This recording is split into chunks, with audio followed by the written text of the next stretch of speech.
सिद्ध हो जाता है, योग सिद्ध हो जाता है। युक्ताहार विहारस्य, भोजन सत्य कमाई के द्वारा या भगवद आश्रय के द्वारा, विरक्त भगवदाश्रित भिक्षादि वृत्ति, आकाश वृत्ति, गृहस्थ धर्म की कमाई के द्वारा। सात्विकन अपवित्र न हो। जैसे एक प्रश्न कर रहे थे कि हम तो बाहर ज्यादातर व्यापार आदि में जाते रहते हैं, हमें होटलों में खाना पड़ता है, आप कहते हैं कि बाजार का ना खाएं। तो देखो, भगवत प्राप्ति करनी है तो संयम में आना पड़ेगा।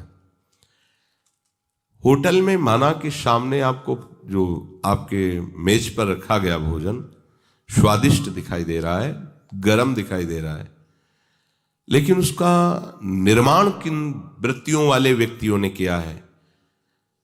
वो जो नौकर हैं, उनको पता नहीं कि स्नान करके पवित्र होके किस तरह से कैसे हमें भोजन बनाया, तो वो सात्विक है या राजसिक है या तामसिक है।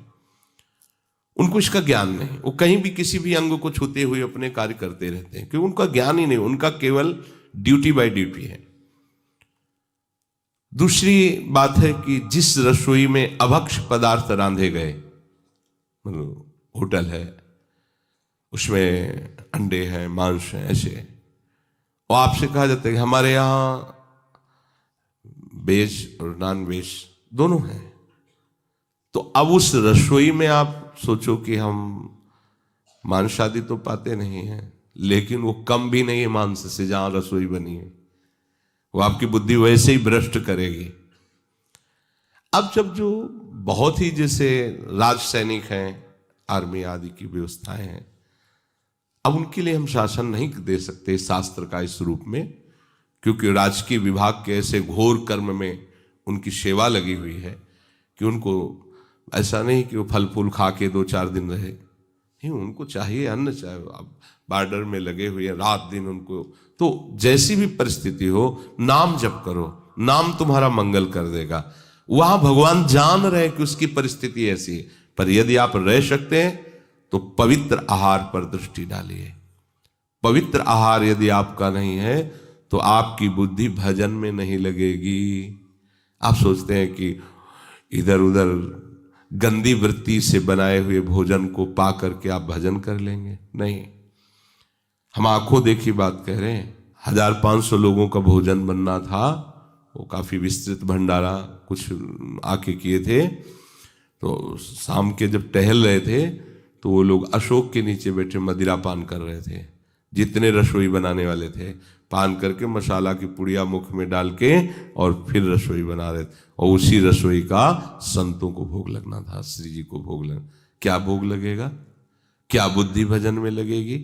मदिरा पान करके वो बना रहा है, ऐसा राक्षसी भोजन भला श्री जी भोग पाएंगी? अच्छा, बनाने वाले ने पैसे दे दिए, पाने वाला उस समय पाएगा जब खुशबू से गरम गरम सामने आएगा। लेकिन ये दृश्य तो वही देखा ना जो वहां है 24 घंटे। अब इस दृश्य को हम बोले तो एक परिकर आया था दाल बाटी चूरमा संतों को पवाने के लिए। सुबह की बात है, भारी परात में पैरों से आटा लगाया जा रहा था, 3 बजे तड़के, कोई था नहीं। तो उनसे हमने कहा कि अरे भाई, ये आप क्या कर रहे हैं? उनका आटा लगा रहे हैं। हम कहा इससे आटा लगाया जाता है, क्यों आप ऐसा कर रहे हैं? अरे बोले जब हजारों संतों को बाटी चूरमा पवा, तो हम कहा आप समझ रहे हो कहाँ हो?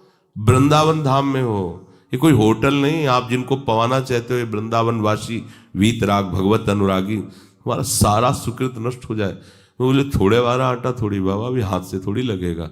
अरे बाबा, ये सब चलता है, तुम जाओ। जिसने जो बनवा रहे थे पवाने के लिए, उनसे जब बोले काहे को बाबा तुम बेकार की बातें करते हो?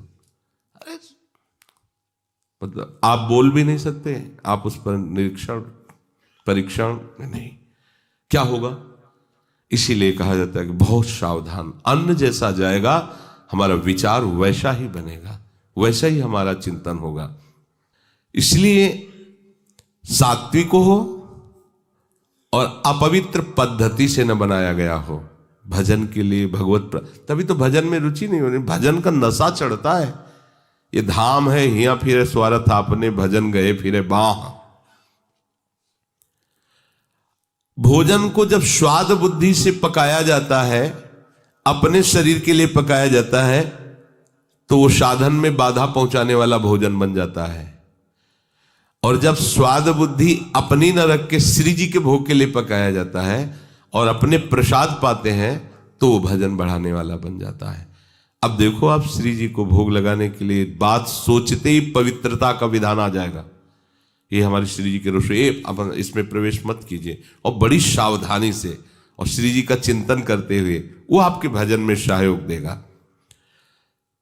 भोजन धर्म के अनुसार कमाए हुए अन्न से और आयुर्वेद की दृष्टि से उतना ही जितना आपको आवश्यक है, 39 तोला 24 घंटे में आयुर्वेद की दृष्टि थी, पर उसको डबल कर दिया। फिर भी अभी नहीं समझ में आया तो छूट देने की बात की। अब अगर बहुत बड़ा शरीर है, उसका आहार है, तो उसको भाई देख लो, ऐसा ना हो कि फिर साधन भजन में प्रमाद आने लगे, अन्न का चिंतन बनने लगे।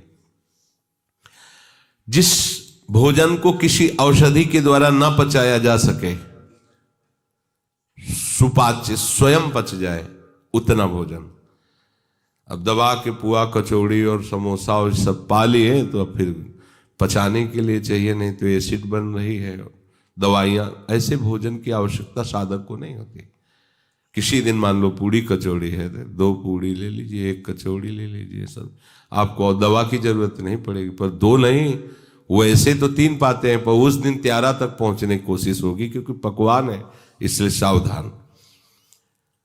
जो युक्त आहार करता है, यथोचित आहार करता है,